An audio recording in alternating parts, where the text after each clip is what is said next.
Good morning, everyone. I'm Michael Rose. I'd like to welcome you to the third in a series of medical and wellness lectures by Dr. Steve Charlap. Today's lecture is titled The Link Between Lifestyle and Dementia and the Best Prevention Strategies. Without further delay, I give you Dr. Stephen Charlap. Thank you. What's today's lecture? I'm just kidding. You're too young for that. Okay. Let's just go through some quick housekeeping here.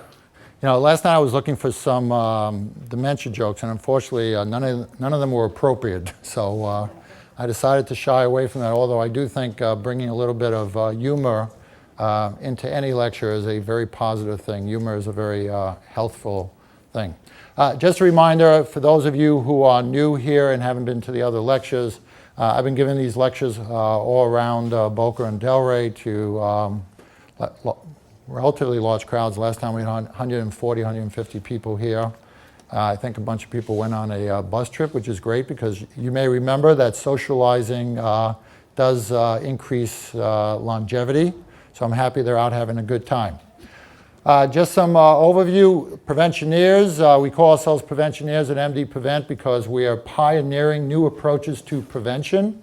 In fact, we're in the process of submitting a $30 million grant to the government to take our model and try to implement it across the entire Palm Beach and Broward counties because we think we have a better way of helping people live a longer, healthier, and happier life.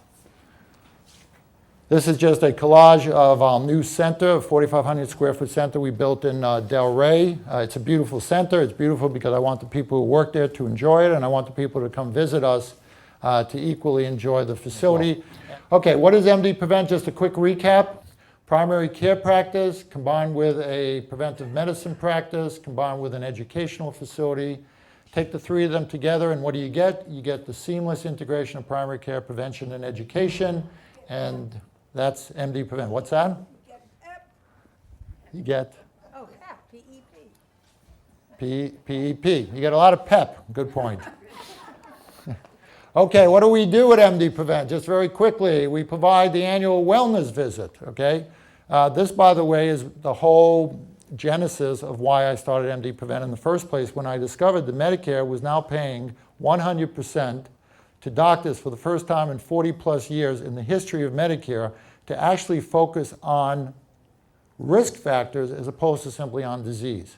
What are risk factors? What you eat, how you sleep, how you deal with stress, what kind of exercise you get, what form that exercise takes, how often that exercise is done, environmental factors, so on and so forth. And then, as those of you remember from the last lecture, the supplements, the vitamins, I don't know how many of you have gone to a doctor's visit where the doctor actually focused in on the vitamins and the supplements and actually looked at your diets. One person, okay? Two people. Well, I'll tell you anecdotally, there's a couple of ladies here who got a phone call from me yesterday because, and this is a follow-up to a couple of weeks ago lectures on supplements. These ladies had come in and were on strontium. Anybody else on strontium here? Strontium is associated with increasing bone density. And at that point I said to them, to the best of my knowledge, I can't find any good information on strontium, and I recommended against them continuing to take it. It turned out, upon further research, that there was one very, very good study published in the New England Journal of Medicine on strontium, but on a particular form of strontium, and that form of strontium was actually shown to increase bone density. So I called these two ladies up and I said, I want you to know that I gave you potentially bad information. This is the new information. By the way, what type of strontium are you taking? And it turns out that both of them were taking a different form of strontium than the one that was in the study. And so they're now trying to locate the right strontium, which, by the way, is strontium rainlate, R-A-N-E-L-A-T-E. Strontium rainlate, R-A-N-E-L-A-T-E. And the reason I like this particular study, and you know from last week, 2 weeks ago, I was pretty negative about supplements in general, is because they could measure on an X-ray increased bone density. Okay, it wasn't subjective reporting, I feel better. Okay, it wasn't even some change in some result, like on a blood test, which you don't know whether or not that translates into preventing disease. This was a specific finding that bone density was increasing, which is going to prevent osteoporosis. So again, apparently it's tough to find this strontium ranelate. No, we don't sell it at MDPrevent. I've never seen it. I'm going to do some more research and see if I can find it. And I'm not sure that the other ones, like strontium citrate, which is a form that's sold in the United States, is the same thing. And you say, well, why not? Well, carbon monoxide, carbon dioxide. Carbon monoxide will kill you. Carbon dioxide, obviously, we need to function. The only difference between the two is one little oxygen. So the difference between citrate and renylate could be quite significant. Okay, so we do the annual wellness visit at MDPrevent, and one of the big things is to focus in on your supplements and vitamins and your lifestyle. We do a health risk assessment. We look at biometrics like weight and blood pressure and stuff like that. Okay. We also have a weight loss program, and the good news is 3 weeks ago, Medicare approved weight loss, free, no deductible, no copayment. You have to qualify, and the qualification is also free, okay? So there's no cost at all associated with the program. How do you qualify? Basically, you have to have what's called a BMI of 30. To give you an example, that's a 5'4" woman weighing 167 pounds. By Medicare's definition, folks, it's not my definition. I just read an article yesterday that says people don't want to hear the word obesity, but by Medicare's definition, if you're 5'4" and weigh 167 pounds, you're obese. Okay. We just got accredited as a diabetes education center, and that's a big deal. It usually takes several months to get accredited. We got accredited in less than 3 weeks. Our application was perfect and exceptional, they told us. And they were record time accreditation of a diabetes program. If you have diabetes, if you're pre-diabetic if your glucose is between 100 and 130, pre-diabetic. It's expected by 2030 that 77% of Americans will be diabetic or pre-diabetic. And there was just this morning I got a news clip at a speaker at a conference called Health Affairs who said it's a big mistake to keep trying to lose weight once you have diabetes. He's not sure it works. The only thing that works is not gaining the weight and doing something about the diabetes when it's in the pre-diabetic stage. So I strongly urge you, whether you come to us, whether you go someplace else, don't simply treat diabetes, treat pre-diabetes by lifestyle modification.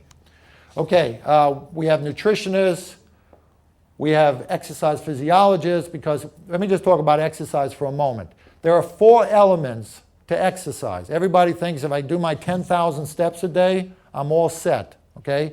That's only good for weight bearing and strengthen your legs. You also need, in addition to strengthen your legs, strengthen your arms. One of the things that helps people not fall down is being able to grab something. So it's very important that you also exercise your upper body, not just your lower body. You also need balance. You also need endurance, okay? The ability to breathe appropriately.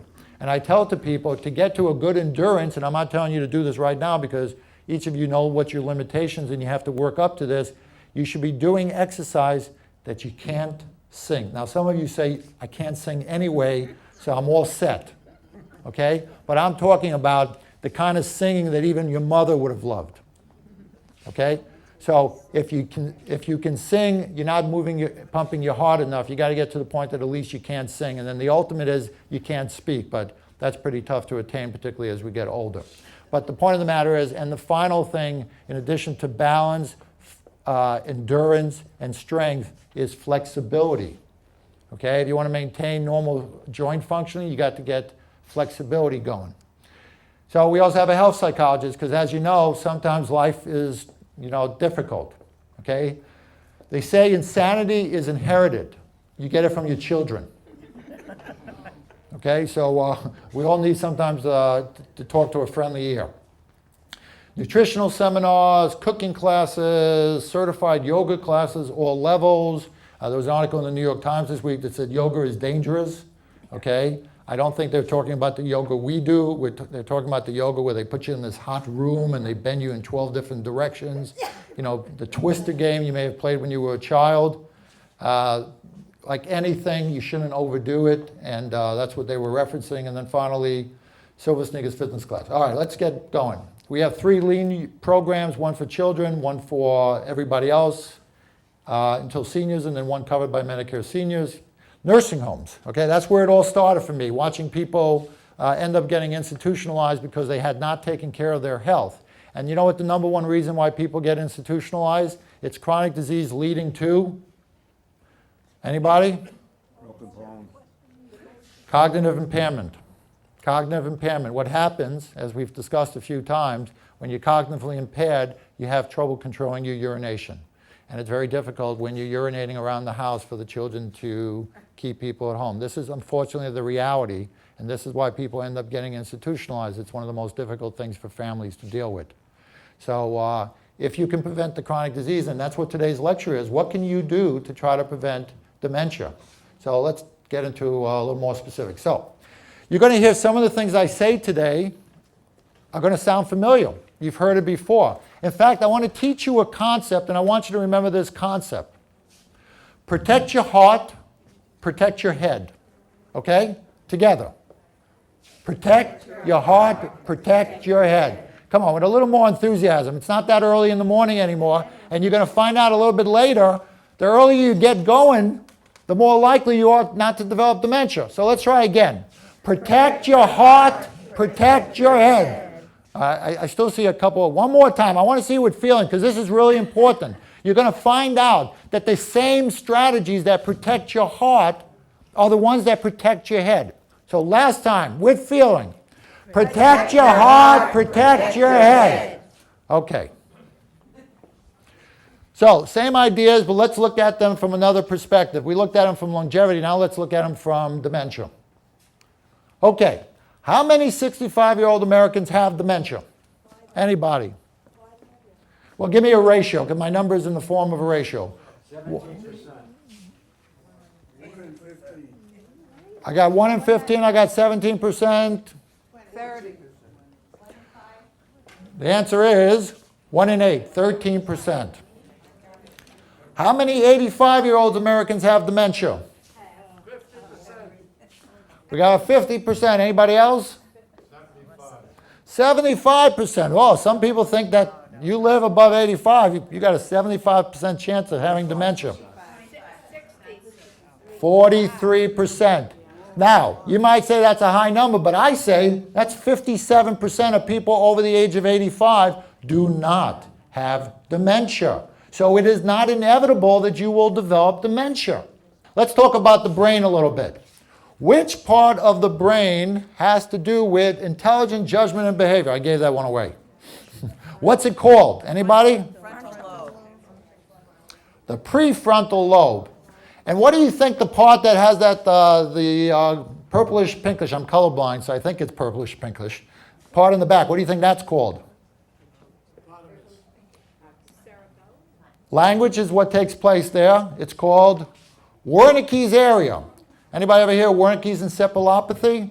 It's alcoholics who drink too much alcohol become almost delirious, and that's the part of the brain that's affected. And so what do you think the last, I think that's green, is that green? Yeah. Okay, green. What do you think the green part of the brain is? What's it called? Memory is what's there. It's called the hippocampus. Okay, so it's the hippocampus that is affected by dementia.